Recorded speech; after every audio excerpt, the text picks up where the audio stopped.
अस्सलाम वालेकुम। NLP Meta model पे बात कर रहे थे। अभी तक हमने डिस्टॉर्शन के बारे में पढ़ा।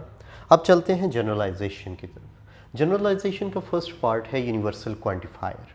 यूनिवर्सल क्वांटिफायर क्या होता है?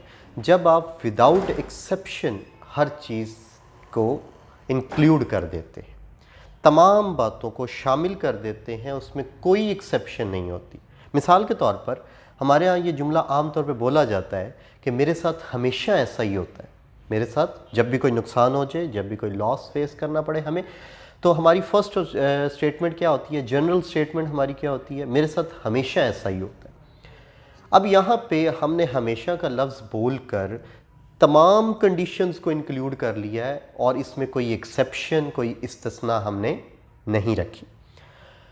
या मिसाल के तौर पर he never listens to me, he never listens to me, वो मुझे मेरी बात कभी भी नहीं सुनता। अब कभी भी नहीं सुनता, कभी भी का लफ्ज़ बोलकर हमने एक्सेप्शन को ख़त्म कर दिया है कि हमेशा वो मेरी बात नहीं सुनता। इसको कहते हैं यूनिवर्सल क्वांटिफायर। आप यूनिवर्सल क्वांटिफायर को चैलेंज कर सकते हैं नॉन वर्बल कम्युनिकेशन से, यानी अपनी टोनैलिटी के साथ, अपनी टोनैलिटी के साथ, इनोटेशंस के साथ और स्ट्रेस के साथ। क्या मतलब?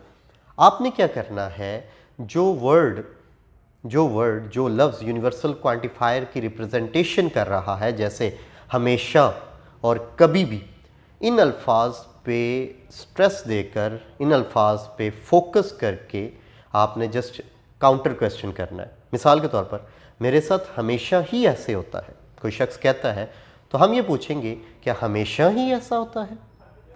वो मेरी बात कभी भी नहीं सुनता। हम जस्ट एक क्वेश्चन करेंगे, क्या वो कभी भी नहीं सुनता? जब हम इस वर्ड पे, स्पेसिफिक वर्ड पे स्ट्रेस दे के बात करेंगे, तो एक मर्तबा बात करने वाला सोच में पड़ जाएगा कि क्या वाकया ही ऐसा है।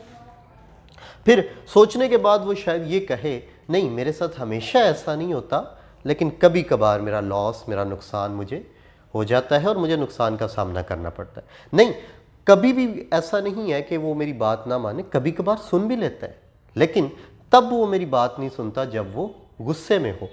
तो हमारे पास एक स्टेटमेंट आ गई कि भाई वो शख्स जब गुस्से में होता है तब हमारी बात नहीं सुनता, और कभी कभार हमारा नुकसान होता है, ज़्यादातर हमारा फ़ायदा भी होता है।